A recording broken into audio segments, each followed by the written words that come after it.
Leo ni siku yetu ya 50 ya maombi. Mshangilie Yesu kwa makofi. Kati ya siku 100, leo ni siku yetu ya ngapi? Ya 50. Geukia jirani yako, mwambie hongera kwa kuomba kwa siku hizi zote ambazo Mungu ametupa. Mwambie tena hongera, hongera, hongera. Mpongeze, mwambie hongera kwa jina la Yesu. Bwana Yesu asifiwe. Bwana Yesu asifiwe. Amen. Now tutaangalia mambo machache alafu tutaenda kuomba Mungu.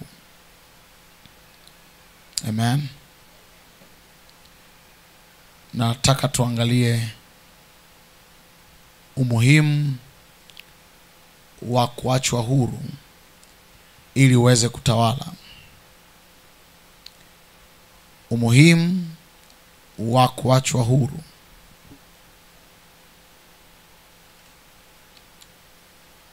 ili uweze kutawala. Now tunapozungumzia umuhimu wa kuachwa huru ili uweze kutawala, kuna kitu kimoja cha msingi ambacho tunakuwa tunakizungumzia. Sema amen. Tunapozungumzia tukisema siku 50 kwenye Biblia, ilikuwa ni siku ya msingi sana kwenye maachilio. Amen. Tuangalie kitabu cha Walawi sura 25 mstari wa 8 mpaka 13.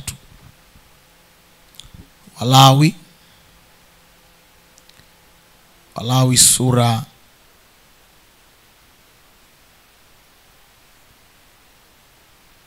ya 25 mstari wa 8 mpaka wa 3. Tuko pale. Nawe utajihesabia sabato 7 miaka 7. Sabato 7 za miaka. Maana miaka 7 mara 7 zitakuwa ni siku za sabato 7 za miaka kwenu. Maana miaka 49. Okay? So utahesabu ngapi? 7 mara 7. 7 mara 7 maana yake ni ngapi? 49. Maana yake ni sabato ngapi? Sabato ngapi? 7. Ndio hapa anasema nawe utajihesabia sabato 7 miaka za miaka. Maana yake mwaka wa kwanza, mwaka wa pili, mwaka wa tatu, mwaka wa 4 mpaka wa 7. Sasa utahesabu miaka 7 mara 7. Kwa hiyo kila mwaka wa 7 ulikuwa ni mwaka wa sabato. Kwa hiyo unapohesabu mwaka mmoja, mwaka wa pili, mwaka wa tatu, mwaka wa 4 mpaka mwaka wa 7, kwenye kila kipindi cha miaka 7, ule mwaka wa 7 ni sabato. Wangapi wamenielewa? So maandiko yanasema nao utafanya nini? Utajihesabia sabato 7 za miaka. Maana ni miaka 7 mara 7 zitakuwa ni siku za sabato 7 za miaka kwenu. Maana miaka 49. Maana yake jumla miaka mingapi?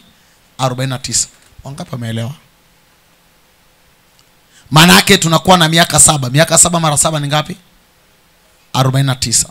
Now baada ya miaka 49 mstari wa 9 anasema ndipo utakapoipeleka pande zote hiyo baragumu yenye sauti kuu siku ya 10 ya mwezi wa 7.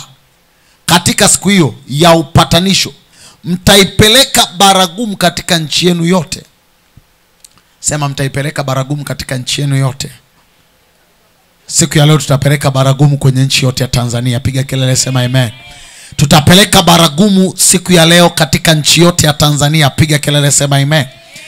Anasema mtaipeleka baragumu katika nchi yote. Now baada ya miaka ile 7 mara 7, maana yake mara baada ya miaka 49 kupita, anasema mtaipeleka nini? Baragumu katika nchi yenu yote. Mstari wa 10.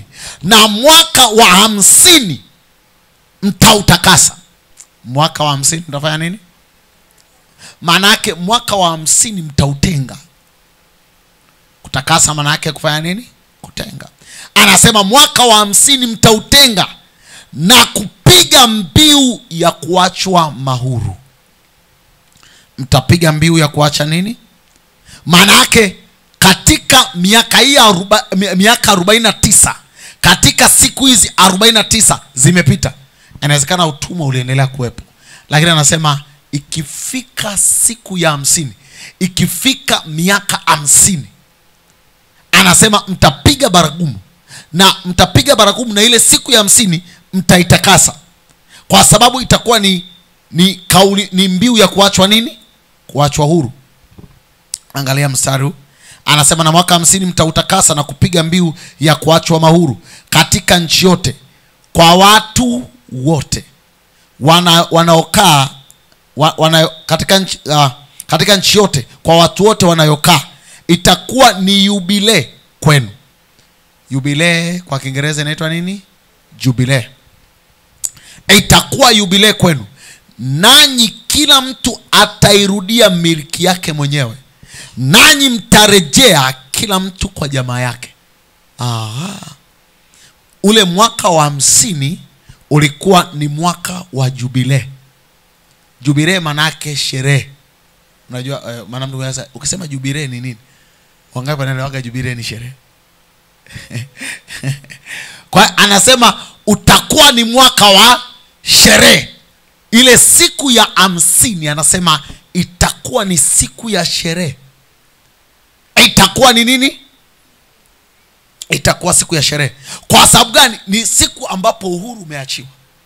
Sema amen. Anasema itakuwa ni jubilee, kwa sababu wakati huo uhuru utakuwa unatangazwa. Anasema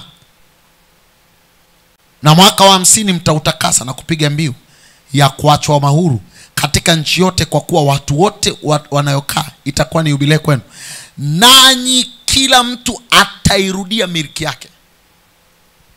Maana yake hao watu inawezekana wakati huo walikuwa wanatumikishwa kwenye utumwa. Anasema ikishafika siku ya 50 pap, anasema kila mtu atairudia miliki yake. So wakati wa jubilee ile imefika, jubilee ya miaka 50, anasema kila mtu ataiendea miliki yake. Inawezekana miliki yako ipo kwenye mikono ya mtu. Inawezekana kilicho cha kwako kipo kwenye mikono ya mtu. Inawezekana kile kitu ambacho Mungu alikusudia kiwe mikononi mwako, anasema kipo kwenye mikono ya mtu. Anasema ikifika miaka 50, jubilee ya miaka 50, anasema kila mtu ataiendea miliki yake. Kila mtu ataiendea biashara yake. Kila mtu ataiendea ndoa yake. So at this time, kwenye miaka yote, katika siku zote nilikuwa sina biashara yangu, lakini kwenye ile jubilee ya 50 anasema kila mtu ataiendea biashara yake. So itakuwa ni muda wa kuachwa huru. Nimekaa nimetumikia kazi ya mtu muda mrefu. Nimekaa muda mrefu, nimekuwa mtumwa kwenye eneo fulani. Anasema katika jubilee ya 50, anasema kutakuwa na uhuru umeachiwa. Hii inaanzia katika ulimwengu wa nini? Wa roho. So ulimwengu wa roho unatambua kila baada ya muda fulani, kila interval ya siku 50, kila interval ya miaka 50, kuna uhuru unaachiwa. Wangapi wanaelewa ninachoongea? Sema amen kama unanielewa.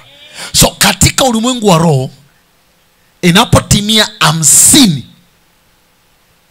ni namba ya uhuru. 50 ni nini? Ni namba ya uhuru, ni namba ya kuachiliwa. So kila mtu anapofika ile siku ya 50 pap, anatakiwa aelewe at this time katika ulimwengu wa roho kuna kitu ambacho ni halali yangu kimeachiwa. I don't know if you understand what I'm saying. Kwa hiyo ikifika tu 50 kuna kitu kinaachiwa katika ulimwengu wa roho. Anasema baada ya kuzihesabu zile sabato, anasema itakapofika 50, na endelea mstari wa 11, mwaka huo wa 50 utakuwa jubilee kwenu, msipande mbegu wala msivune kitu kilicho kimeacho chenyewe, wala msitunde mazabibu ya mizabibu isiyopelewa. Kwa kuwa ni yubilei, utakuwa mwaka mtakatifu kwenu. Mtakula maongeo yake yatokayo shambani. Mwaka huo wa yubilei mtairudia kila mtu miliki. Kila mmoja asome mstari wa 13. Mwaka huo wa yubilei mtairudia kila mtu. Hajasema baadhi ya watu. So hata kama kuna mtu alikuwa hajatimiza 50, ana miaka 15, lakini tayari ni miaka 50, anasema kwa sababu atakuwa amepatikana kwenye ile 50, anasema miliki yake itaachiwa.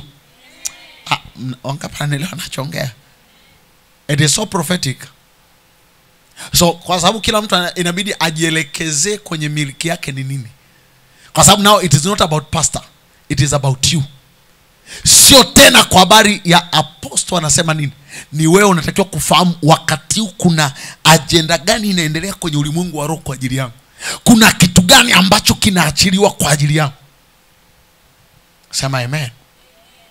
Kwa hiyo utaona tunapozungumzia namba 50 tunazungumzia maachilio. Kwa hiyo tunapozungumzia tafsiri, ukiangalia ya neno 50 kibiblia, ni namba ya maachilio. Mwambie mwenzako ni namba ya maachilio. Mwambie kilicho cha kwako kinaachiwa. Mwambie tena kilicho cha kwako kinaachiwa. Mwambie kilicho cha kwako kinaachiwa. So ni wewe tu kuplace demand kwenye ulimwengu wa roho. Kazi yako ni kuplace demand ya kwamba kuna kitu gani nataka kiachiwe leo. So it is a year ambayo maachilio yanafanyika. Maachilio yanafanya nini? Yanafanyika. Lakini namba 2 ni mwaka wa kufanywa huru. Ni mwaka wa kufanya nini? Maana yake inawezekana ukapitia vipindi vya utumwa, vipindi vya kutumikia wengine. So unaweza ukaona mtu anatumikia mtu kwenye biashara, yeye ni muuza duka na kuna bosi wake, miaka yote anatumikia bosi wake. Maana yake nini? Huyu mtu amekuwa mtumwa. Maana yake kuna kipindi ambacho Mungu anatazamia wewe uwe na miliki yako. Anatazamia wewe uwe na ndoa yako. Anatazamia wewe uwe na biashara yako. Anatazamia na wewe uwe na nafasi, uwe na cheo kwenye ofisi. So matazamio ya Mungu ni kukuweka mahali ambapo kuna cha kwako na wewe unakimiliki. Wana wa Israeli miaka yote wamekaa katika utumwa Misri. Kipindi chote walikuwa wanatumikia Farao. Wanajenga nyumba za Farao, wanajenga kila kitu cha Farao, wanalima mashamba ya Farao, wanafuga mifugo ya Farao, wanajenga pyramids kwa ajili ya utukufu wa Farao. Lakini kulikuwa na kipindi cha kuachiliwa. Unanielewa ninachoongea? Now Mungu ameweka muda katika kuachilia watu wake. Ameweka vipindi katika kuachilia watu wake. Namba 1, maana yake hapo kuna miliki zinaachiwa. Ndio pale Mungu anasema kila mmoja ataenda kwenye miliki yake. Ataenda kwenye nini? Miliki yake. Lakini unaona namba 2, tunapozungumzia namba 50 tunazungumzia ni mwaka wa kufanywa huru, ni namba ya kuachiliwa huru. Maana yake wakati huu kama nilikuwa natumikia cha mwingine, na mimi Mungu ananipa cha kwangu. Sema na mimi Mungu ananipa cha kwangu. Sema na mimi Mungu ananipa cha kwangu. Sema na mimi Mungu atanipa kujenga nyumba yangu. Sema na mimi Mungu atanipa kumiliki ardhi yangu. Sema Mungu atanipa kilicho cha kwangu. Piga kelele, sema haleluya. Piga kelele, sema haleluya. So ni mwaka na ni namba ya kuachiwa huru. Maana yake chochote ambacho ulikuwa unakitumikia, wakati unawe Mungu anakupa nafasi ya kutumika. Sema amen kama unanielewa. Sema amen. Kila mmoja aketi. Kila mmoja aketi. Nimesema kila mmoja aketi. Nikiwa nahubiri asiweko mtu wa kutembea. Na ni marufuku kuona mtu anatembea nikiwa ninahubiri. Kila mmoja yuko kwenye sehemu yake, wa media yupo kwenye media, anayehusika kwenye vyombo yupo kwenye vyombo. Sitaki nione mtu anatembea. Ni mtu mmoja anahusika huko, ahusike huko. Nisione mtu anainuka. Tunapozungumzia 50 tunazungumzia namba ya kuachwa nini? Sema kuachwa huru. Sema kuachwa huru. Kwa hiyo unapofika kipindi, kuna kipindi ambacho Mungu ana tabia ya kuacha huru watu wake. Anaacha huru kwenye eneo lolote la maisha. Kile kipindi ulikuwa unatumikia watu wengine, unajenga falme za wengine, unajenga miradi ya wengine, unajenga ofisi za wengine, na wewe Mungu akupe ya kwako. Nasema tena, Mungu akupe ya kwako. Ifike kipindi unasema Mungu hapana. Na nisikilize, inachukua ufahamu wa kiroho kuanza kudimandi kitu chako. Kwa sababu unaweza ukakaa ukajenga vya wengine. Unafikiri na yule mtu aombi? Na yeye anaomba, anasema Mungu nipe watu watakaojenga vya kwangu. So unaenda pale, unaenda kujenga cha watu. Na wewe inatakiwa ifike muda useme Mungu na mimi nipe cha kwangu. Na ndio maana Mungu anasema itakuwa ni jubilee, itakuwa ni sherehe, kwa sababu wakati huu ninatoka kwenye hali ya utumwa, ninatoka kwenye kutumikia vitu vya wengine. Wangapi wananielewa ninachoongea? So tunapozungumzia neno 50 au namba 50, tunazungumzia jambo la kwanza ni maachilio. Lakini namba 2 tunazungumzia kufanywa huru. Ni namba ambayo inaonyesha watu wanaachiwa huru. Lakini namba 3 ni wakati wa kuanza upya. Ni wakati wa kuanza upya. Ni wakati wa kuanza upya. Chochote ambacho kilikuchosha, chochote ambacho ulikichoka, Mungu ana tabia ya kuanzaga vitu upya. Ana tabia ya kuanza nini? Vitu upya. Na ndio maana maandiko yanazungumza hapa, anasema kila mmoja ataiendea miliki yake. Haijalishi ulikuwa hauna, Mungu ataenda kuianzisha ili uiendee miliki yako. Umeelewa ninachoongea? Haijalishi ulikuwa una kazi, Mungu ana tabia ya kuanza. Haijalishi mwanzo unakuaje, ila tu ili mradi uielekee miliki yako. Now that's why you need to be very sensitive when God starts something with you. Mungu anapoanza kitu na wewe, sometimes anaweza akaanza kitu na wewe katika hali ya udogo. Haimaanishi ataishia na wewe kwenye hali ya udogo. That's why when you start to do anything, anza ukijua naanza na Bwana na kuna mahali naelekea. So anazungumzia, unapozungumzia namba 50, anazungumzia ni namba inayoonyesha mwanzo mpya. Sema mwanzo mpya. Sema mwanzo mpya. Nasema Mungu anaenda kukupa mwanzo mpya kwenye eneo lolote la maisha yako. Atakupa mwanzo mpya kwenye ndoa yako, mwanzo mpya kwenye biashara yako, mwanzo mpya kwenye siasa, mwanzo mpya kwenye huduma, mwanzo mpya kwenye kazi yako, mwanzo mpya kwenye ofisi yako. Nasema Bwana akakupe mwanzo mpya kwa jina la Yesu. Piga kelele, sema amen. Sema napokea mwanzo mpya kwenye afya yangu. Sema napokea mwanzo mpya kwenye afya yangu. Sema napokea mwanzo mpya kwenye kazi yangu. Sema napokea mwanzo mpya kwenye maisha yangu. Sema napokea mwanzo mpya kwenye huduma yangu. Sema sitabaki pale pale. Sema leo naenda next level. Sema leo naenda next level. Sema ni sherehe za kuelekea next level. Sema ni sherehe za kwenda hatua mpya. Sema sitabaki pale pale.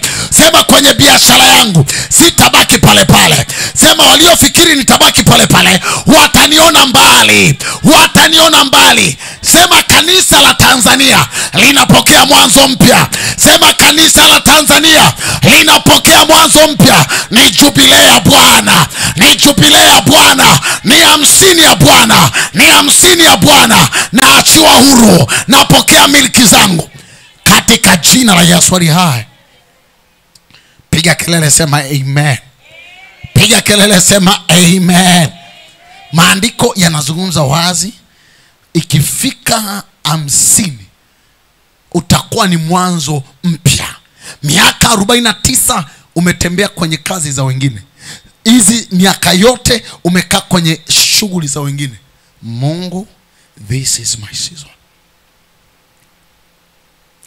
This is my season. This word is so prophetic. Kwa hiyo sio neno la kila mtu, kwa sababu sio kila mtu anapenda kuanza. Sio kila mtu anapenda kuanza. It is so prophetic. Sometimes you can force people to say amen and they shout amen. Sasa naanza upya kwenye nini? Kwenye lipi? Kitu gani natakiwa nianze upya? Kitu gani natakiwa kupata next level? Mungu anaweza kukupa next level kwenye eneo lolote la maisha yako. Ni wewe unatakiwa kuplace demand. Nimejifunza kitu kimoja, kuna wakati Mungu analituma neno namna hii, bap. Alafu mtu anasema, nasubiri baba baadaye ataniombea. Nasubiri baba baadaye ataniwekea mkono. Nasubiri baadaye baba niende nikamwambie baba na mimi naomba uniombee kitu fulani. Na ametoka madhabahuni kuna neno linahubiriwa. I want to pray for you. And most of time upako unaofanya kazi tukiwa madhabahuni ni tofauti na upako unaofanya kazi tukiwa huko. Wangapi wananielewa ninachoongea? Yes, sio kwamba Mungu ajibugi tukiwa tunaomba huko. Ila upako unaotoka wakati neno linahubiriwa ni upako ambao unakuwa wa tofauti. Yes, unakuwa wa tofauti kabisa. Even myself, I receive my portion. Angalia kitabu cha Mwanzo sura ya 18 mstari wa 23 mpaka 24. Mwanzo 18 mstari wa 23 mpaka 24.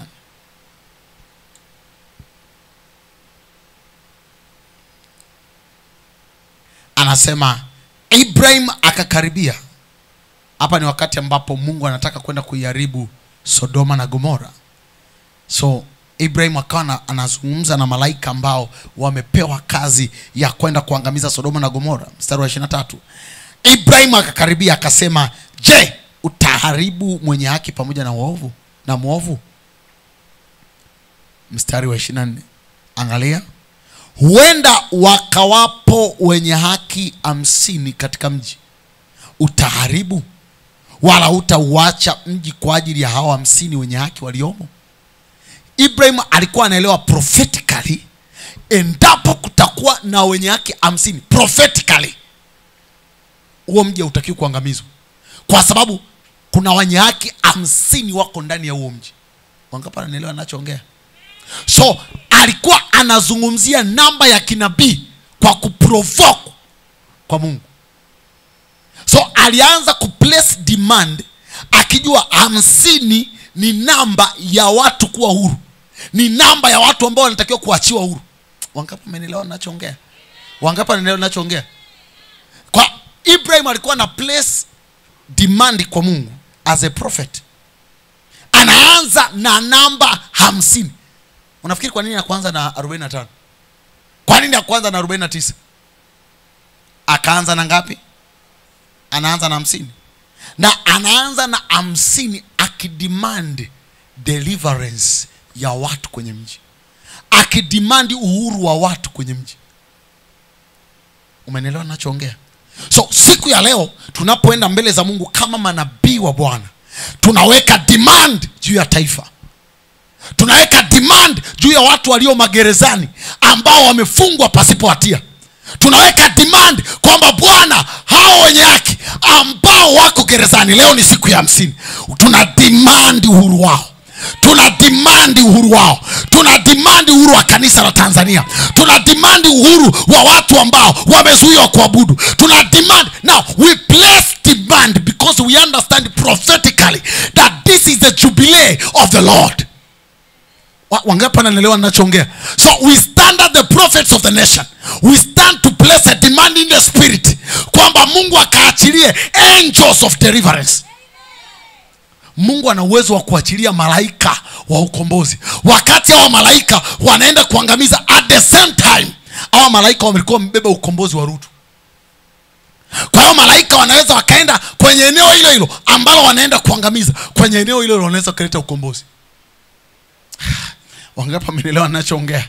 Malaika wale ambao waliangamiza Sodoma na Gomora ndio malaika wale ambao walimkamata Rutu, wakamkamata na mke wake, wakamata na watoto wake, wakawatoa mpaka nje ya mji, wakamwambia kila mtu ajiokoe nafsi yake. Listen to me, the same angels, malaika wale walioua ndio malaika wale waliomwokoa Rutu. Nasema Mungu anatuma wokovu wake kwako leo katika jina la Yesu. Nasema tena Mungu anatuma leo wokovu wake kwako katika jina la Yesu aliye hai. Ni siku ya maachilio katika ulimwengu wa roho. Sio maachilio tu kwako, lakini ni siku ya maachilio katika ulimwengu wa roho katika taifa la Tanzania. Listen to me, wakati maadui wanaweka sherehe kwamba wameshinda, today something is going to happen. Something is going to happen. Wakati wana celebrate, na sisi tuna provoke the anger of the Lord. Tuna provoke judgment of the Lord. Tunasimama tukidemand uhuru wa watu. Tunasimama tukidemand ya kwamba Bwana akawafungue ufungue wale ambao wamefungwa katika jina la Yesu aliye hai. Na katika jina la Yesu aliye hai tunatangaza katika ulimwengu wa roho, yeyote ambaye yupo katika ardhi ya Tanzania na amekaa katika kifungo, anaonewa na adui shetani, katika jina la Yesu aliye hai tunatangaza ukombozi wake katika jina la Yesu aliye hai. We announce ya kwamba deliverance imefika katika jina la Yesu aliye hai. Tunatangaza ukombozi wa kanisa la Bwana la Tanzania katika jina la Yesu aliye hai. Let there be deliverance in the name of Jesus. Let there be release in the name of Jesus. Let there be freedom in the name of Jesus. Piga kelele, sema haleluya. Piga kelele tena, sema haleluya.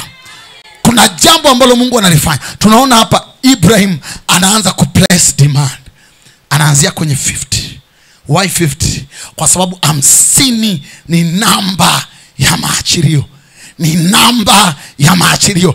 It is the number of deliverance. It is the number of freedom. Nasema Tanzania haitakaa kwenye vifungo anymore.